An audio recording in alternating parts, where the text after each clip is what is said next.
قومی ٹیم کے نوجوان فاسٹ بولر شاہین افریدی نے T20 انٹرنیشنل میں بھارتی فاسٹ بولر بھونیشور کمار کا ریکارڈ توڑ دیا۔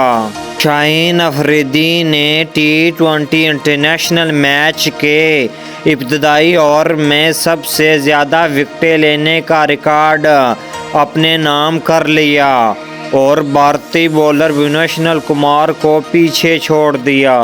شاہین افریدی نے یہ اعزاز پاکستان اور نیوزی لینڈ کے درمیان گزشتہ روز راولپنڈی میں کھیلے گئے پہلے T20 میچ کے ابتدائی اوور میں ٹیم رابنسن کو آؤٹ کر کے حاصل کیا۔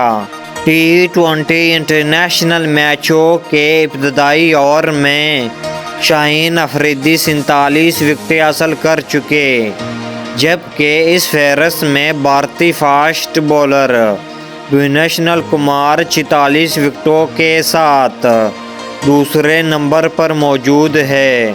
محمد عامر نے ابتدائی اوور میں 43 وکٹیں حاصل کر رکھی، جبکہ انگلینڈ کے فاسٹ بولر ڈیوڈ ولی کی وکٹوں کی تعداد 42 ہے۔ واضح رہے کہ پاکستان اور نیوزی لینڈ کے درمیان 5 میچوں کی سیریز کا افتتاحی میچ بارش کے باعث 2 گیندوں کے بعد ہی منسوخ کر دیا گیا تھا۔